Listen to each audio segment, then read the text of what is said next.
नमस्कार, KP college के online platform पे एक बार फिर से आप सभी का स्वागत है। हम लोग बी फर्स्ट ईयर की क्लासेस कंटिन्यू कर रहे हैं, जिसमें हम लोग आज अपना नया चैप्टर स्टार्ट कर रहे हैं। हम लोग ने यूनिट 5 स्टार्ट की थी, जिसमें हम लोगों ने होम मैनेजमेंट के बारे में पढ़ा था, यानी कि घर का प्रबंधन करने के लिए हम किन स्टेप्स को फॉलो करते। तो हम लोगों ने 3 स्टेप्स के बारे में बात की थी। सबसे पहले हम लोगों ने देखा था नियंत्रण के बारे में, सबसे पहले हम लोगों ने नियोजन के बारे में यानी कि प्लानिंग की, फिर उसके बाद हम लोगों ने कंट्रोलिंग और एग्जीक्यूट किया, और फिर उसके बाद में इवैल्यूएशन किया। उसी सीरीज में हम लोग आज बात करते हैं कि घर की सजावट में यानी कि घर को मैनेज करने के लिए हमारे मूल्य क्या हो सकते हैं, हमारे स्तर, हमारी आवश्यकताएं और हमारे लक्ष्य क्या क्या हो सकते हैं। तो एक एक करके इन पे बात करेंगे। सबसे पहले हम लोग देखते हैं मूल्यों के बारे में, यानी कि वैल्यूज़ क्या होते हैं।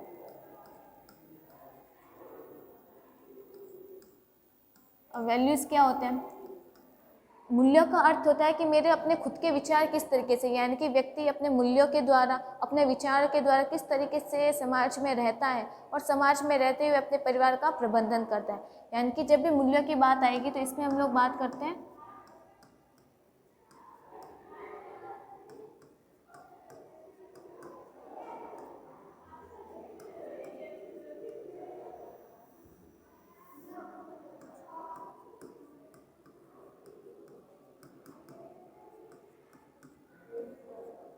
स्वयं के विचारों से संबंधित। अब ये जो विचार होते हैं यानी कि ये जो मूल्य होते हैं, अब मेरे अपने जो विचार है वह ज़रूरी तो नहीं कि सभी के वही हो, और सभी के जो विचार है वो ज़रूरी नहीं है कि मेरे भी। इसका मतलब जो मूल्य होते हैं वो व्यक्तिगत होते हैं, यानी कि हर एक व्यक्ति के मूल्य अलग अलग हो सकते हैं, हर एक व्यक्ति के अपने विचार हो सकते हैं। यानी कि मेरे जो विचार है वो हर किसी के नहीं हो सकते, हर किसी के विचार मेरे अपने नहीं हो सकते। यानी कि जो मूल्य होते हैं, मूल्य व्यक्तिगत होते हैं। मूल्य क्या होते हैं? व्यक्तिगत होते हैं।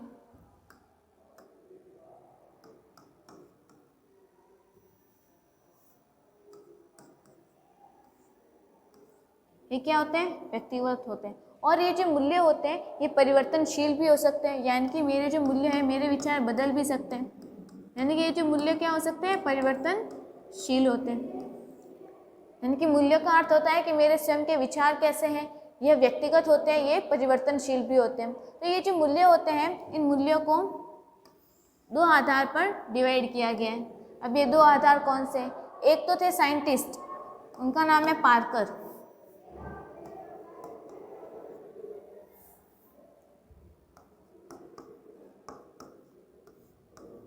एक तो है साइंटिस्ट पार्कर के अनुसार, और एक है हमने आधार लिया है प्रभुत्व के आधार पर।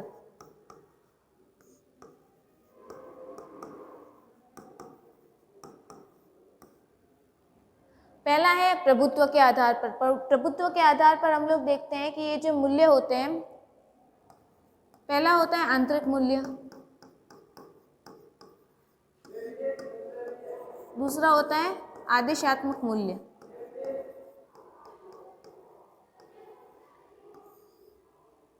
पहला तो है आंतरिक मूल्य। आंतरिक मूल्य का मतलब होता है किसी भी व्यक्ति के प्राकृतिक विचार, यानी कि उसके स्वयं के विचार, उसने कहीं से सीखे नहीं, यानी कि कह सकते हैं प्राकृतिक गुण।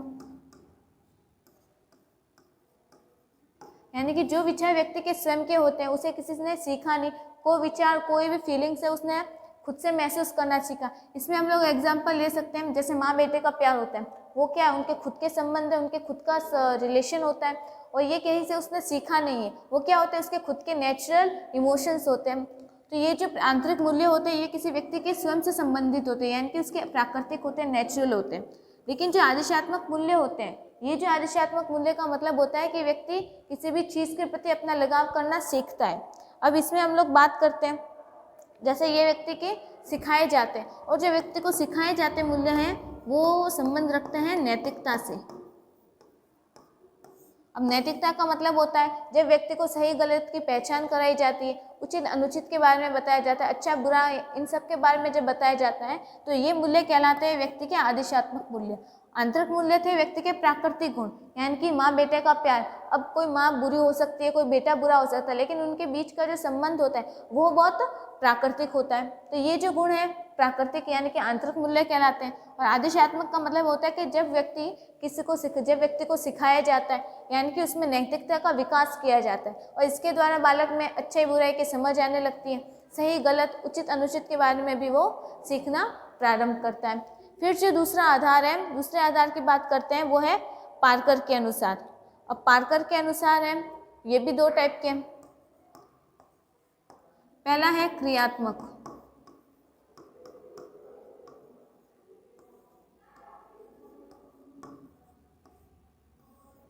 पहला जो है पार्कर के अनुसार मूल्य, उसे कहते हैं क्रियात्मक मूल्य। अब क्रियात्मक मूल्य का मतलब होता है कि वे मूल्य जो वातावरण के साथ समायोजन करने तथा उसमें पारस्परिक अंतःक्रिया दर्शाते हैं। यानी कि क्रियात्मक यानी कि क्रिया करके, यानी कि जब कोई व्यक्ति क्रिया के द्वारा, यानी कि क्रिया किसके साथ करता है, वातावरण के साथ, और जब व्यक्ति कोई वातावरण के साथ क्रिया करके उसके साथ सामंजस्य एडजस्टमेंट करके फिर कोई मूल्य सीखता है तो वह मूल्य कहलाता है क्रियात्मक मूल्य। इसमें कौन सा शब्द आ रहा है, क्रिया। क्रिया का मतलब होता है करना, यानी कि वे मूल्य जो बालक किसी क्रिया के द्वारा सीखता है और ये क्रिया करता है बालक वातावरण के साथ, यानी कि वातावरण के साथ बालक ने क्रिया करके जो विचार प्राप्त किए, जो गुण प्राप्त किए, वह मूल्य कहलाते हैं क्रियात्मक मूल्य। फिर है कल्पनात्मक मूल्य। दूसरा मूल्य है कल्पनात्मक, यानी कि इमेजिनेशन, इमेजिनरी वैल्यूज, यानी कि वे मूल्य जो बालक कल्पना के द्वारा सीखता है। कल्पना यानी कि इमेजिन करके। अब व्यक्ति इमेजिन करके, इसमें हम लोग बात कर सकते हैं, जैसे वह आर्ट के बारे में सीखता है, सौंदर्य के बारे में बात करना शुरू करता है। जब व्यक्ति इन सभी क्षेत्रों में, यानी कि कल्पना के द्वारा, इस दोनों में कल्पना की आवश्यकता होती है, यानी कि जब बालक कल्पना के द्वारा अपने विचारों को प्राप्त करता है, कल्पना के द्वारा नई नई चीज़ों को ग्रहण करता है, तो वे मूल्य कहलाते हैं कल्पनात्मक मूल्य। और जब बालक क्रिया करके प्राप्त करता है तो उसे कहते हैं क्रियात्मक मूल्य। ये दोनों बताए थे साइंटिस्ट पार्कर ने। फिर थे प्रभुत्व के आधार पर, तो इसमें हम लोगों ने देखा एक प्राकृतिक यानी कि आंतरिक मूल्य और एक हमने देखा आदेशात्मक मूल्य। ये थे हमारे मूल्य। फिर हम लोग बात करते हैं आगे, जो हमारा दूसरा चैप्टर है, यानी कि दूसरा चैप्टर यानी कि इसी चैप्टर का जो दूसरा टॉपिक है, स्तर यानी कि स्टैंडर्ड्स।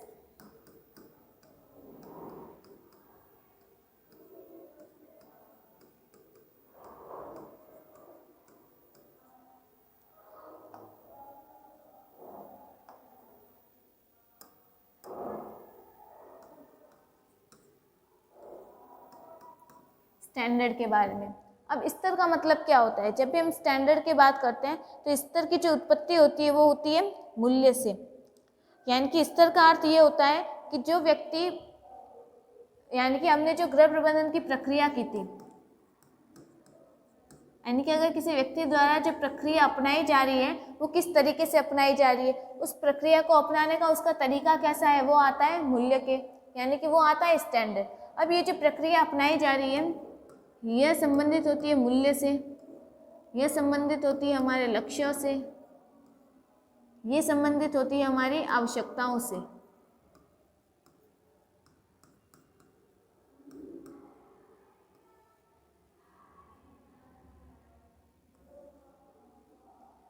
यानी कि किसी व्यक्ति द्वारा गृह प्रबंधन की जो प्रक्रिया अपनाई जा रही है तो उसके लिए वो कौन सा तरीका अपना रहा है, यानी कि घर को मैनेज करने की जो प्रोसेस है, उस घर को मैनेज करने की प्रोसेस को वो कौन से तरीके से, यानी कि किस प्रक्रिया के द्वारा अपना रहा है, वो प्रोसेस कहलाती है स्तर। ये जो स्तर है इनको हमने दो पार्ट्स में डिवाइड किया है। एक तो है परंपरागत, यानी कि दो तरीकों से हम इस प्रक्रिया को कंप्लीट कर सकते हैं। इन दो स्तरों को दो प्रकार वो है, पहला तो है परंपरागत,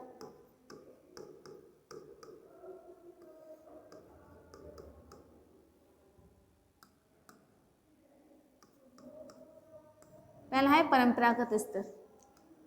परंपरागत यानी कि हमारी जो परंपरा से चली आ रही रीति रिवाजों से, इसे हम कहते हैं रूढ़िवादी।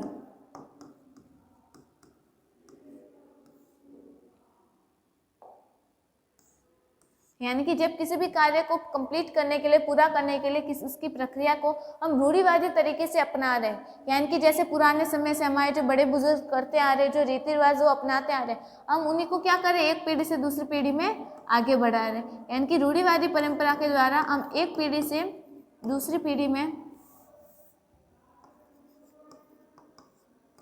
एक पीढ़ी से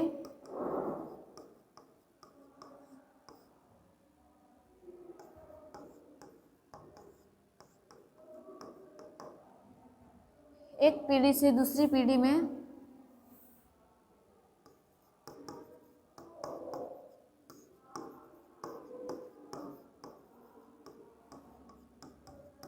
प्रक्रिया को स्थानांतरित कर रहे हैं।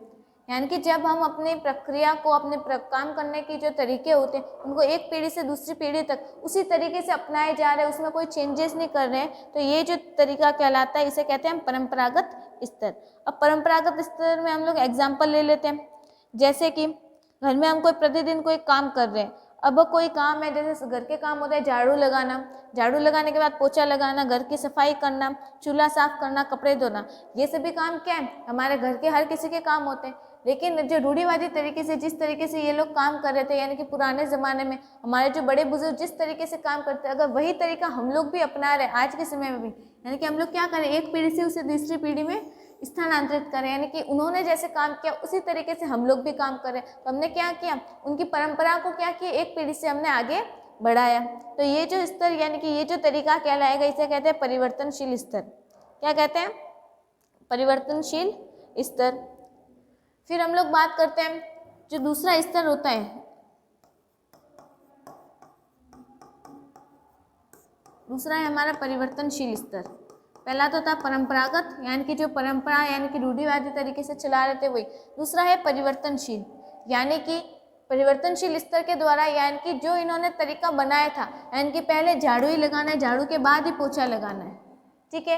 ये कौन सा तरीका था, रूढ़िवादी, यानी कि जैसे वो लोग काम करते थे, हमारे पेरेंट्स जैसे काम करते थे, वही क्या हमें बता रहे कि पहले ये करना है तो यही करना है। ऐसा नहीं कि पहले झाड़ू लगाना है तो हम लोग पहले पोछा नहीं लगा सकते, उन्होंने झाड़ू बोला है तो पहले झाड़ू ही लगाना है फिर पोछा लगाना है। इस तरीके से जो काम होता था वो है हमारा परंपरागत यानी रूढ़िवादी तरीके से। लेकिन परिवर्तनशील स्तर में क्या होता है, हम लोग जिस रूम में, जो रूम खाली होता है सबसे पहले उस रूम की सफाई कर देते हैं, फिर अगर किचन खाली हो गया तो किचन की सफाई कर देते हैं, फिर हॉल की सफाई कर दें। यानी कि हम लोग क्या अपनी सहूलियत के अनुसार, अपने अनुकूल के अनुसार हम लोग क्या करें, अपने काम को कंप्लीट करें। यानी कि किसी काम को कंप्लीट करने के लिए अगर हम किसी परंपरा को फॉलो नहीं कर रहे, किसी के विचारों को फॉलो नहीं करें, अपने स्वयं के तरीकों में परिवर्तन करते हुए अगर किसी काम की प्रक्रिया को पूर्ण कर रहे हैं तो वो क्या कहलाता है, परिवर्तनशील स्तर।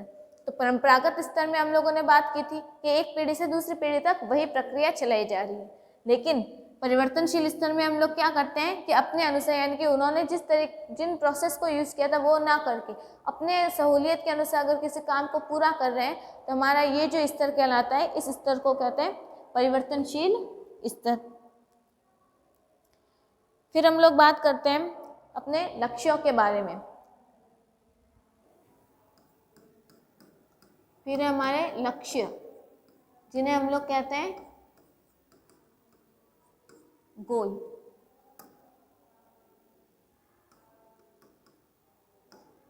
गोल, अब लक्ष्यों का मतलब यानी कि हमारे उद्देश्य,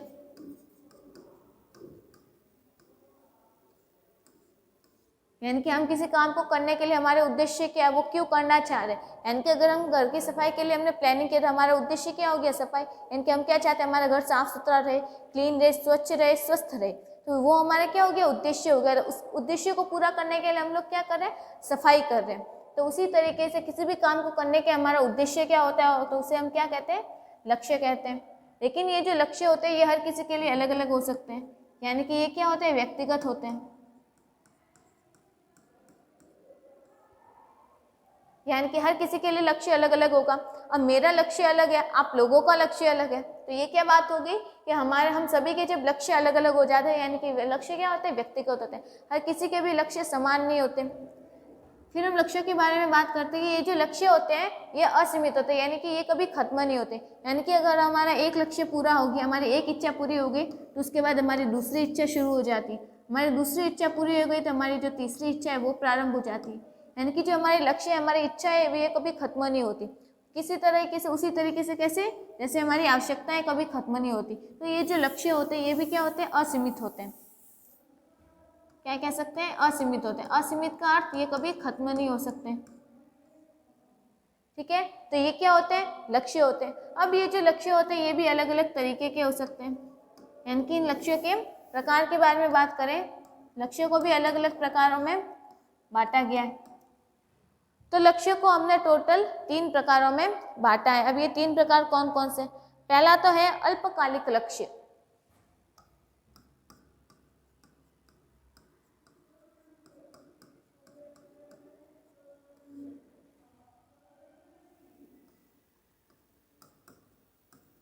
यानी कि वे लक्ष्य जो अल्प काल के लिए यानी कि कम समय के लिए होते हैं और जल्द ही पूरे हो जाते हैं। यानी कि इसमें हम लोग क्या बात करते हैं, वे लक्ष्य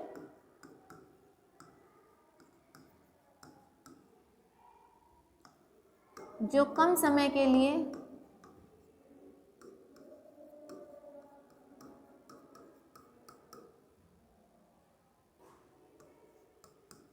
प्रारंभ किए जाते हैं, वे लक्ष्य जो कम समय के लिए प्रारंभ किए जाते हैं, ये लक्ष्य क्या कहलाते हैं, अल्पकालिक लक्ष्य। अब इसमें क्या आएंगे, जैसे हमारे घर के सभी काम होते हैं, अब घर के सारे काम हमें आज भी करने, कल भी करने, यानी कि डेली करने वाले, और कुछ समय में जल्दी पूरे हो जाते हैं। हमने अपना लक्ष्य मान लिया, जैसे घर में झाड़ू लगाना है। अब झाड़ू लगाना काम कैसा है, कम समय का है, तो हमने उस कम समय के लिए हमने क्या किया, वो लक्ष्य रख लिया, यानी कि हमें झाड़ू लगाना है। हमारा लक्ष्य क्या होगा, झाड़ू लगाना। हमने झाड़ू लगा दिया, हमारा लक्ष्य पूरा हो गया। यानी कि जो लक्ष्य कम समय के लिए होते हैं और जल्दी ही पूरे हो जाते हैं, तो वो लक्ष्य कहलाते हैं अल्पकालिक लक्ष्य। इसमें आएंगे घर के सभी काम,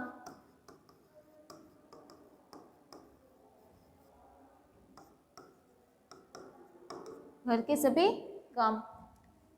फिर दूसरा है आरामदायक लक्ष्य।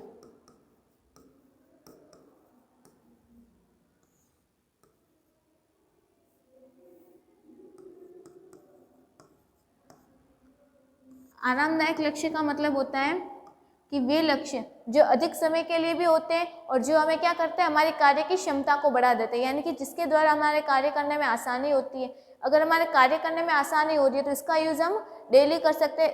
यानी आरामदायक लक्ष्य का मतलब होता है कि जो हमारी कार्य की क्षमता को बढ़ाते हैं,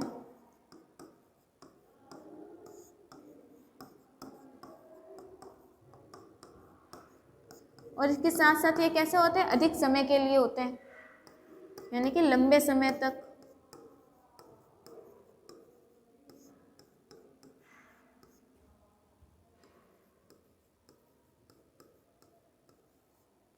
अब इसमें हम लोग क्या कौन से उदाहरण ले सकते हैं, तो आरामदायक लक्ष्य के उदाहरण होते हैं जैसे हमारा रहन सहन का स्तर, यानी कि हमारी जो सैलरी वगैरह होती है, हमारी जो नौकरी होती है, हमारे जो व्यवसाय होते हैं, वो व्यवसाय किस तरीके के, हमने किस पोजीशन को प्राप्त किया, हमने अपनी नौकरी किस तरीके से कर रहे हैं, घर को चलाने के लिए हम क्या व्यवसाय कर रहे हैं। अगर वो अच्छी तरीके का है तो हमारा लक्ष्य क्या हो जाएगा, आरामदायक, हमारी लाइफ आरामदायक हो जाएगी। उससे हमारी कार्य की क्षमता बढ़ती रहेगी, उसका यूज़ हम लोग लंबे समय तक कर पाएंगे, परिवार को आराम मिल पाएगा, हमारा जो जीवन है वो आरामदायक हो जाएगा। यानी कि इसमें हम लोग बात करते हैं हमारे जो रहन सहन का स्तर कैसा है।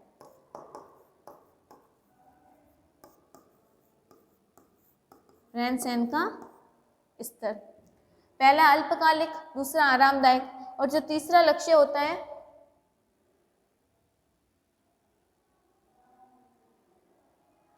तीसरे लक्ष्य की बात करें, तीसरा होता है विलासितापूर्ण।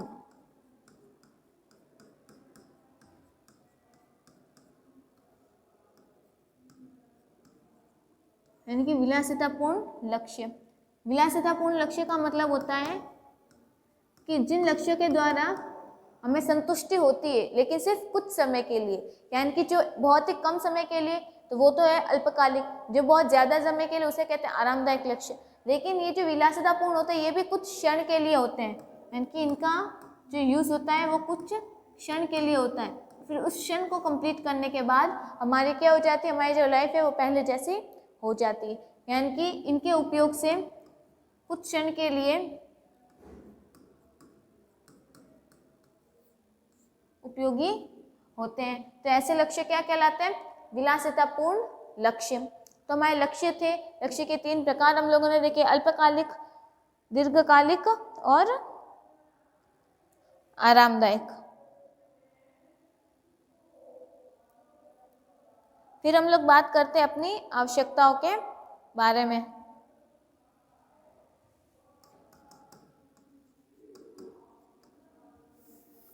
जब हम लोग अपनी आवश्यकताओं के बारे में बात करते हैं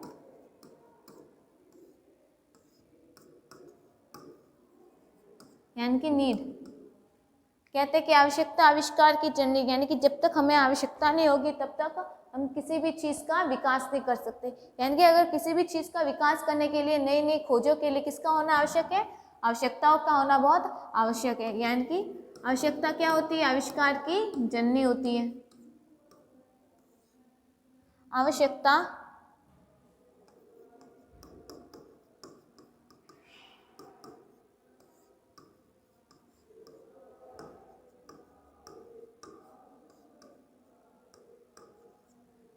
यानी कि अगर हमारे पास आवश्यकता है तो हम किसी भी चीज़ का आविष्कार कर सकते हैं। अगर हमारी आवश्यकता है ये कभी खत्म हो सकती है? नहीं। तो हमारी जो आवश्यकता है ये हमेशा चलती रहती है, तो इसे हम कहते हैं यह निरंतर चलने वाली प्रक्रिया है। क्या है? निरंतर